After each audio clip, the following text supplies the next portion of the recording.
Hello, I'm Richard Ridge, and welcome to Broadway Beat, where we bring you the very best of what the New York theater scene has to offer.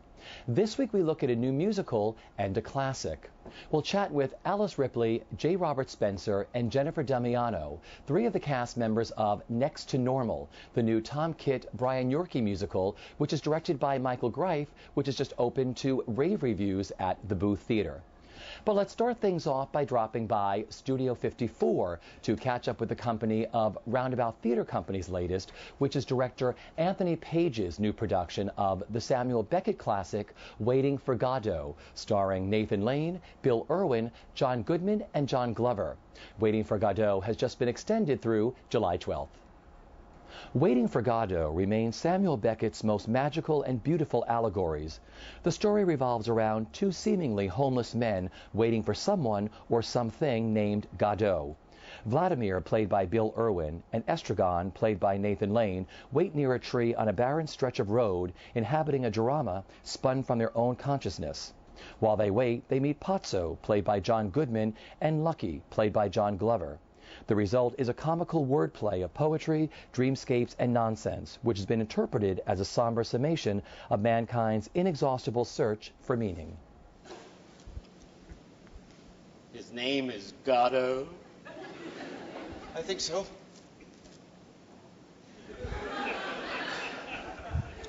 Fancy that. Funny, the more you eat, the worse it gets. With me, it's just the opposite. In other words... I get used to the muck as I go along.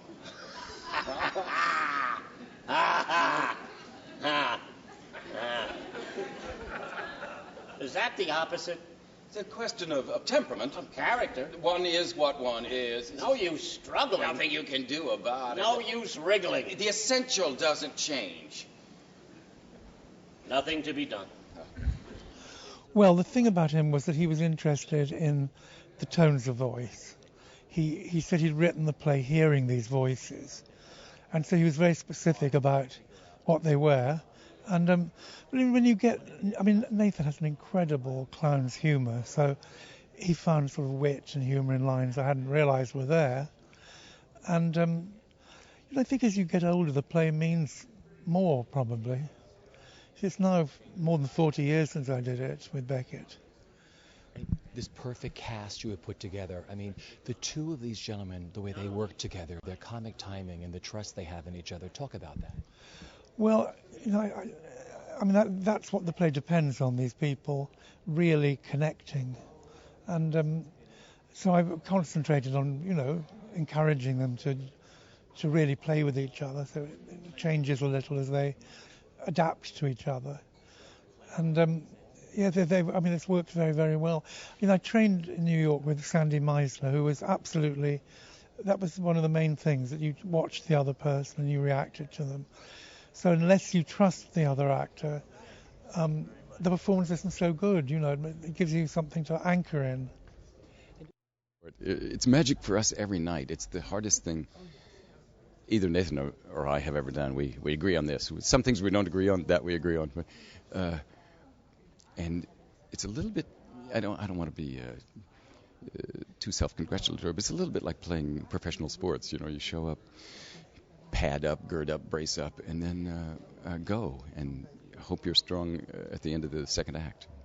The clarity, I've seen many productions of Godot, but this one, the clarity, the tone, the understanding of this show is perfect. And you've done this show before, and you've done it with just a tree on a stage. Talk about this glorious world that you get to play in. Isn't this an amazing creation behind us? The company joke is that we call it the terrarium, but it is a piece of scenic design which it's not the usual treatment of this play. And when first described, I think both Nathan and I said, I don't know. But it is so smart in that it frames us acoustically and frames us visually for the audience. But more important than that, it is an actual world. So one day Anthony Page said, well, Bill, he was a little impatient with me, and I don't blame him. He said, you've been traveling through countryside like this, and then you turn this corner and you're in this part now. But it's exactly like that on either side. And I realized that's part of the genius of this scenic design. You've gotten to play another role in this show in another production. Tell me what you love about this one and where it fits into the pantheon of roles. This is one of the great roles of dramatic literature written in English. I know Mr. Beckett first wrote it in French, but I always think of it as an Irish play, one of the great pieces in the English language. And every one of the 5 roles, including the boy who comes on briefly at the end of each act, is a stunning role and a difficult role. Vladimir has always spoken to me. I can't say why. What he goes through. Our director, Anthony Page, who's speaking into a microphone directly to our left, said one day, he's got a kind of sad attempt at dignity, doesn't he? And that he's a good director. He's a smart director. Yeah, that is true. There's a feeling for what dignity and consequence and continuity as a person might be, and the knowledge that you can't really hold on to that. You can't really hold on to something called dignity and continuity and consistency. It's not possible in human life. This must have been a very fine hat. Here. What? Hold that.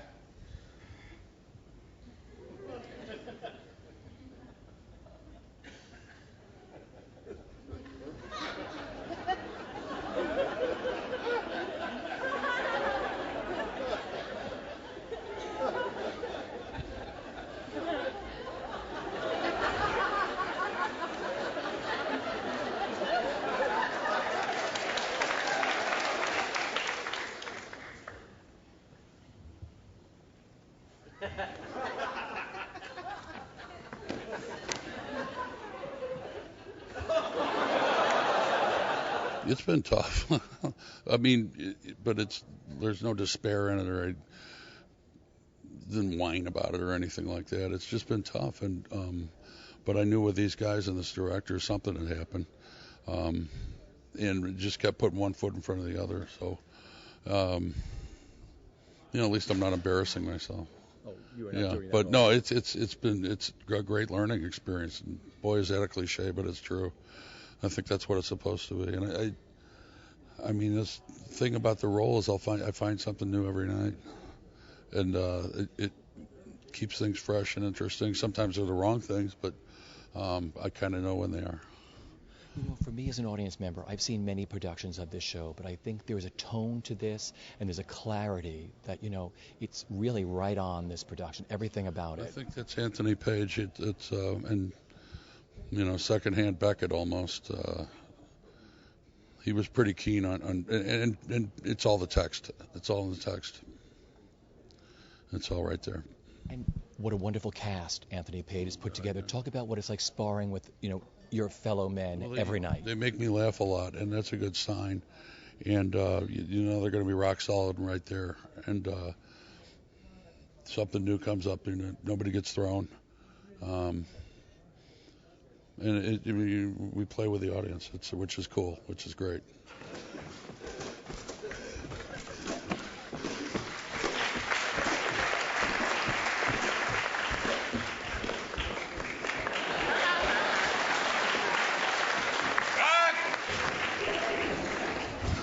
Let me go. Stay where you are. Be careful, he's wicked with strangers. Is that him? Who? Godot. Yes. I present myself, Pozzo. Not at all. He said Godot. Not at all. You're not Mr. Godot, sir? I am Pozzo. Pozzo. I asked Anthony if we could spend a little bit of private time every day on that speech. So he said yeah. So I'd come in an hour early, and I'd say it, and he'd make some comments, and I'd do it again, and I just looked at my terror about not understanding the role and thought, let it go. You're here, just relax. You've got a great director guiding you, so ease out. You're not going to get it all at once. So I guess the river started flowing, and it grew. It got to be a bigger river, and I would understand this and understand that, and And then the other parts, when I'm not talking, when I'm on stage, I just would listen and figure out who Goody and I were together, John Goodman, who plays Pazzo. So it just, we treated it like a play, as opposed to being so reverent about the greatness of the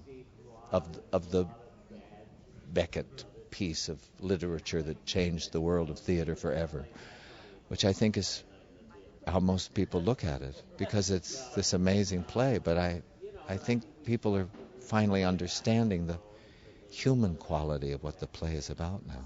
So fast I resume the skull, fading, and concurrently, simultaneously, what is more, in spite of the tennis, on, the beard, the flames, the tears, the stone, so blue, so calm, alas, on, the skull, in Connemara, in spite of the tennis, the labors abandoned, left unfinished, the skull, alas, the stones, tennis, Cunard, unfinished.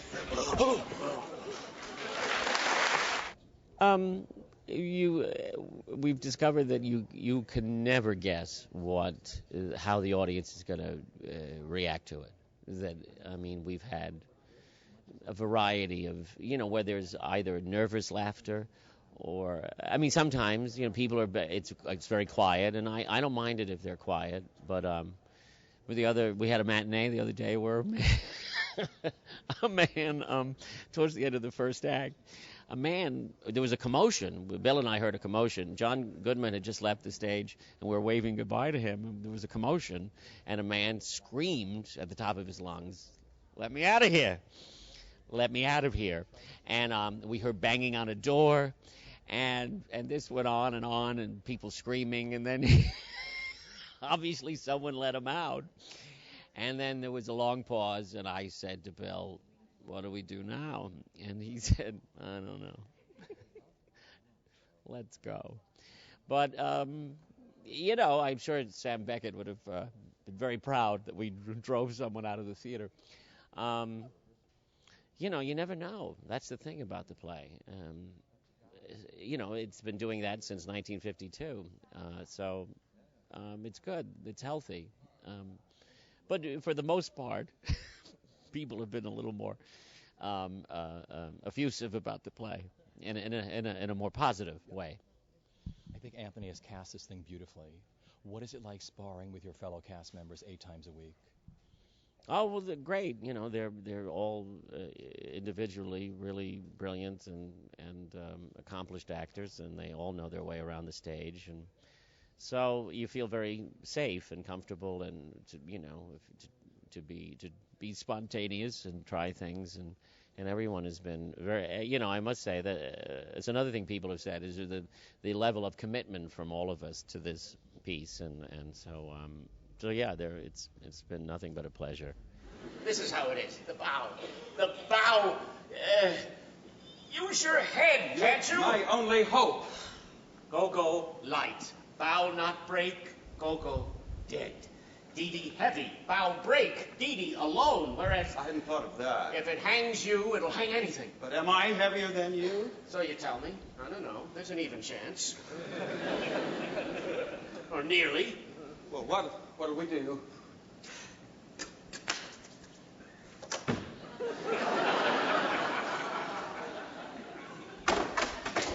The new musical Next to Normal has just opened to rave reviews at the Booth Theater.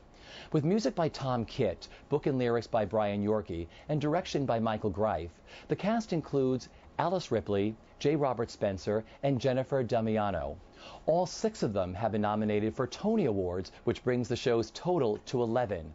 We caught up with all of them at the recent Tony meet and greet.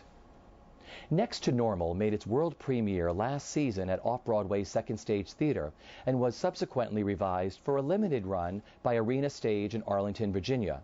After more revisions, it has arrived on Broadway at the Booth Theater.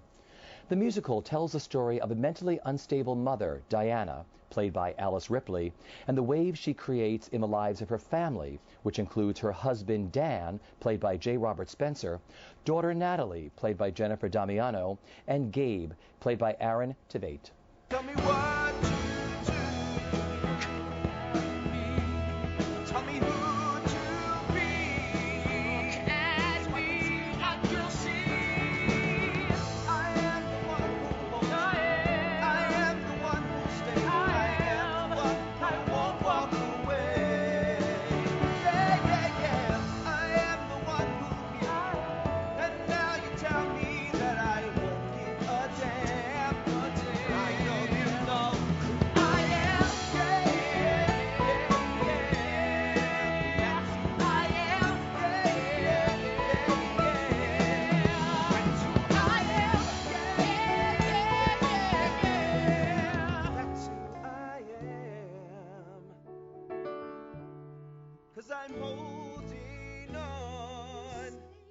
I loved how beautifully the story was being told through music.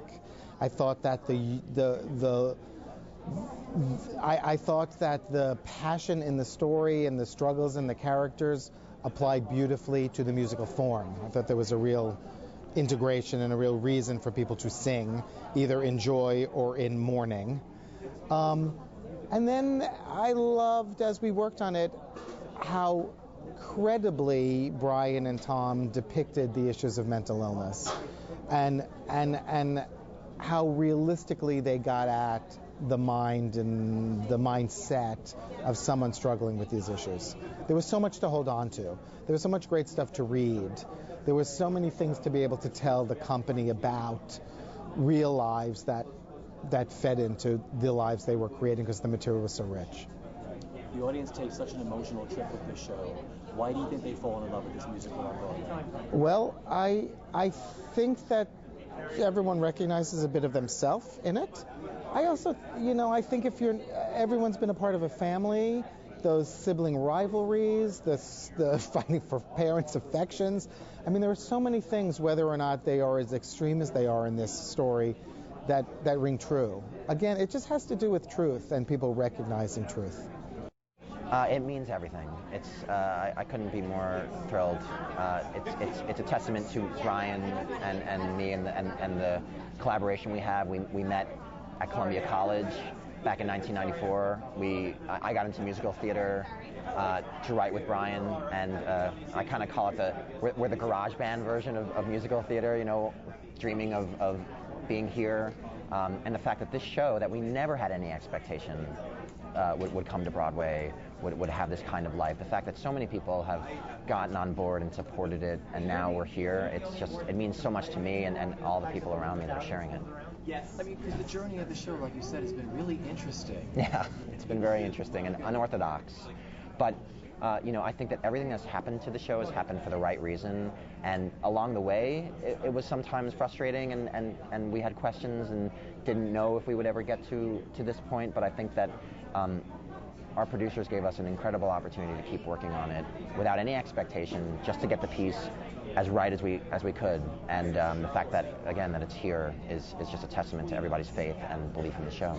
It's been a long journey, and it's been, luckily, there's been a passion for the material to sustain it. And also, we, after second stage, after the off-Broadway production I guess a year and a half ago now, when we were talking about what to do next and whether to take it back out of town and keep working on it, I was saying, well, should we do that or should we start a new show? And Michael Greif said to me at the time, he said, more life is always better. And I said, those are really wise words from a person who knows.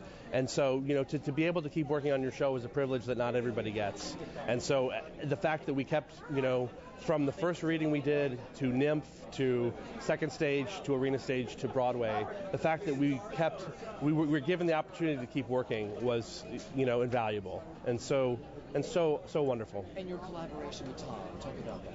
Well, Tom and I, we met in college. We actually started writing shows together in college. Tom likes to say we're sort of the garage band of musical theater writers. I've stolen his line. Sorry, Tom. But he likes to say we're the garage band of musical theater writers because we really did. We started writing these grungy little shows in college, and the Varsity Show and other things, and sort of, believed that one day we would be able to write a show for Broadway. And so, 10 plus years later to be here is a fulfillment of a dream that we've shared for a long, long time.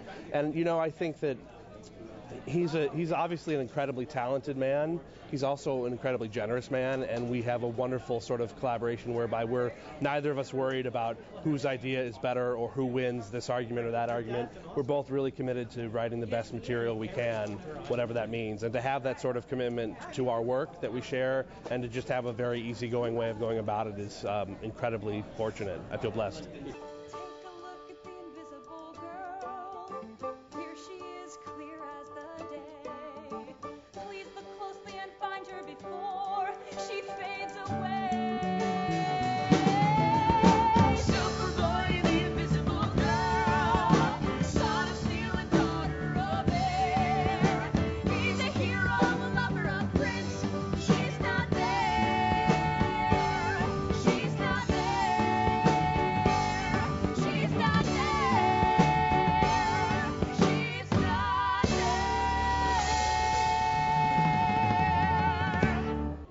This piece, it's impossible without 100% of investment every single night.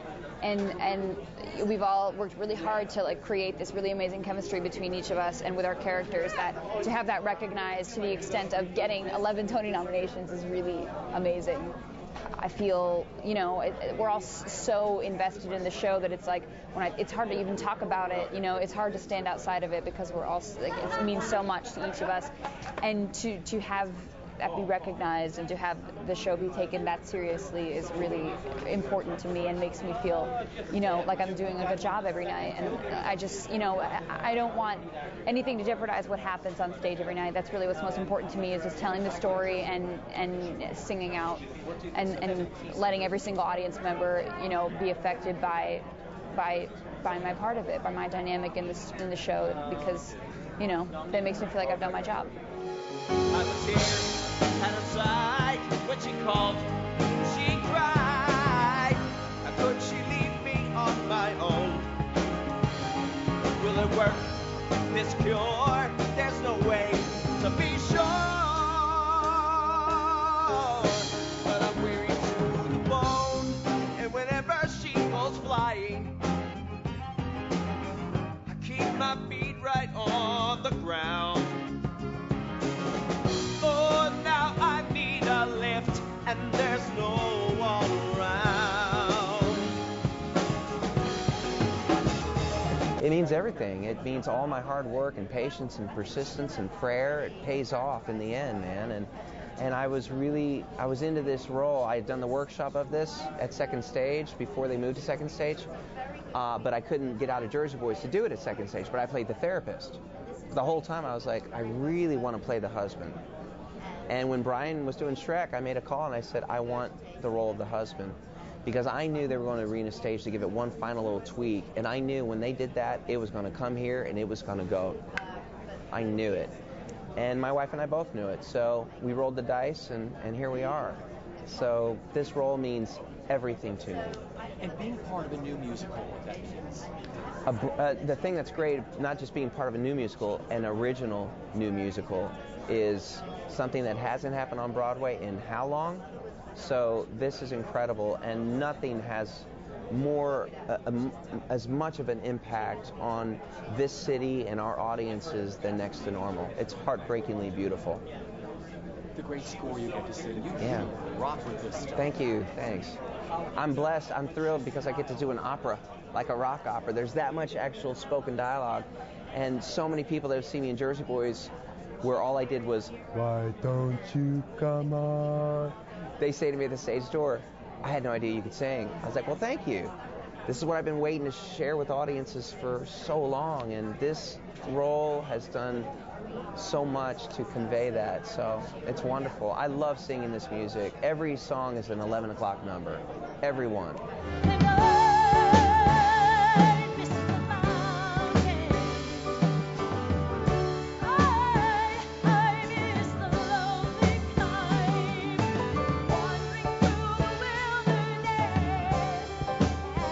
Spending all my time where the air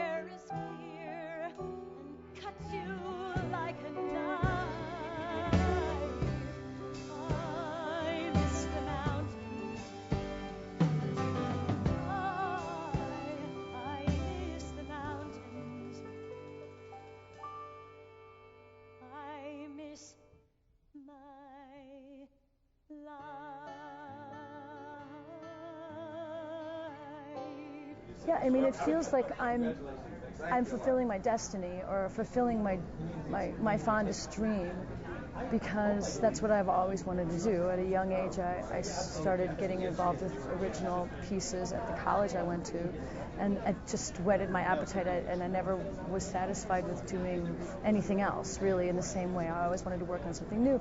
You know, the quality would vary from project to project, but that doesn't even matter in the beginning, because my faith in the material has a lot to do with the success of it, whatever it starts out as in the beginning. And it's important to just put everything into it, you know, to just kind of like help support the story and help support the development of whatever the material is. With Next to Normal, you know, it started out being really interesting and somewhat mismatched, and they kept kind of like mixing up the pieces, and now it's complete. It's this beautiful painting is what it feels like. It feels like I'm living in a painting at night. You've done such a beautiful An emotional job. painting. It only hurts when I breathe. It only hurts when I cry. It only hurts when I feel.